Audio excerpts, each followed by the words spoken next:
Hello everyone, इस video में हम डिस्कस करेंगे USG for fetal wellbeing plus colour Doppler का जो फॉर्म है आपको कैसे फिल करना है। ठीक है, जब आप लोग रेडियोलॉजी में पोस्टेड होते हो एज एन इंटर्न और कोई भी जिसको ये इन्फॉर्मेशन चाहिए या समझना हो कि कैसे फिल किया है, आइए डिस्कस कर लेते हैं ये वाला form USG for fetal wellbeing और colour Doppler. During the USG आपको ये फिल्म निकाल के दे दी जाएगी बाई एसआर और योर प्रोफेसर, तो जो भी अल्ट्रासाउंड और स्कैन कर रहा है। ठीक है, कैसे डिटेल फिल करेंगे? तो इस फिल्म की सहायता से पहले आप फिल कर लेंगे आसानी से जेस्टेशनल पैरामीटर। ठीक है, सामान्यतः कैसे फिल करेंगे देखो, सबसे पहले क्लिनिकल डिटेल्स फॉर एलएमपी यहां लिख रखी है, ये रही 8/10/2025 फर्क किया है। प्रेजेंटेशन आपको बता दी जाएगी, ब्रीच है कि सिफेलिक है।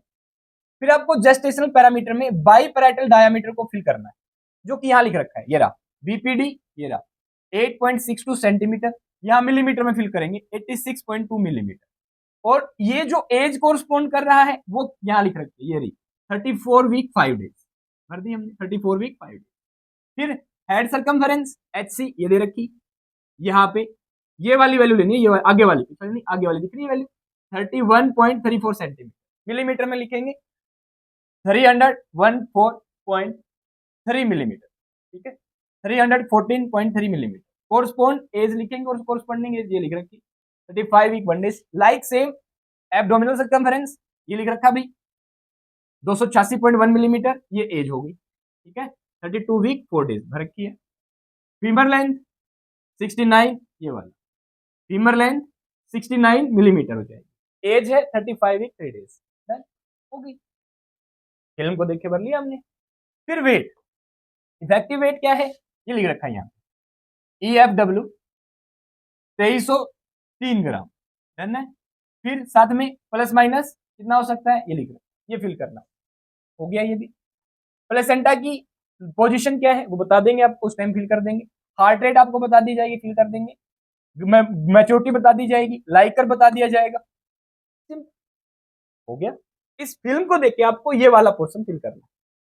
डन है। यहां पे इंपॉर्टेंट बात है ये वाली, एवरेज यूटेराइन एज, यूट्रस के अकॉर्डिंग एज क्या है ऊपर लिख रखी होती है, एलएमपी के अकॉर्डिंग एज क्या है।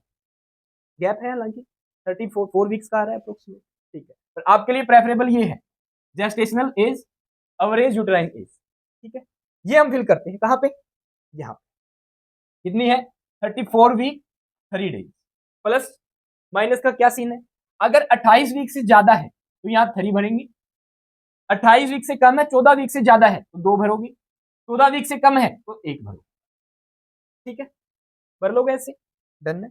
अब ऑब्स्टेट्रिक डॉपलर पैरामीटर्स कैसे फिल करने हैं, इसके लिए आपको जैसे कौन कौन सी वेसल फिल करनी होती है, यूटेराइन आर्टरी दोनों, राइट और left, umbilical artery, middle cerebral artery. ठीक है, इनका पीआई आपको बता दिया जाएगा स्कैन से। फिर आपको कैलकुलेट करना है। कैलकुलेट कैसे करोगे, कैलकुलेट करोगे आप वाया एक कैलकुलेटर है जिसका नाम है बार्सिलोना कैलकुलेटर, मैंने कैलकुलेट कर रखी है, देख लीजिए। ये कैलकुलेटर आप निकाल लेंगे। ठीक है, उसमें जो डॉपलर वाला है पॉइंट यहाँ पे क्लिक करेंगे, फिर आएगा अम्बिलिकल आर्टरी। तो इसमें आपको 3 चीजें भरनी है, क्या क्या, GA gestational age according to भरेंगे एवरेज यूट्राइन एज, ये वाली एज भरनी है। देख लो भाई, ये वाली लिख रखी है नीचे वाली, जो 34 वीक 3 डेज है। ओके, सबका एक साथ ही कैलकुलेट करके बता देता हूँ आपको। 34 वीक 3 डेज और इसका पीआई आपको बता देंगे कितना दे रखा है 0.94 बता दिया। कैलकुलेटर पे क्लिक करो, ये आ जाएगा। फिर परसेंटाइल 49 नॉर्मल, ये आप कमेंट में लिख देंगे। ऐसे ही मिडल सेरिब्रल आर्टरी का निकालना है, 34 वीक 3 डेज प्लस पीआई है 1.7, कैलकुलेट करोगे 31 नॉर्मल आ जाएगा। सीबीआर में निकाल सकते हो आप, कैसे, यूट्राइन को देख लो पहले, यूट्राइन आर्टरी का 34 वीक 3 डेज। अब यहाँ पल्सेटाइल इंडेक्स पहले राइट का लिखोगे फिर लेफ्ट का लिखोगे, फिर कैलकुलेट कर दोगे। एवरेज लिखना भी आपको, नॉर्मल, और उसके बाद बताना है परसेंटाइल क्या है और नॉर्मल रिजल्ट क्या है, पैथोलॉजिकल भी हो सकता है। 3 चीजें कैलकुलेट होगी। सीपीआर कैलकुलेट करेंगे आप, ये एमसीए और अम्बिलिकल आर्टरी दोनों से कैलकुलेट होगा, दोनों फिल करने हैं 1.7 और 9.94, ये आपको बता दी जाएंगे। 34 वीक 3 डेज कर दिया, कैलकुलेट हो गया। बस चारों वैल्यूज आप लिख सकते हैं यहाँ पे।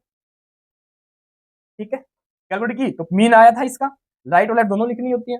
परसेंटाइल यहाँ लिख देंगे, नॉर्मल मार्क्स दे देंगे।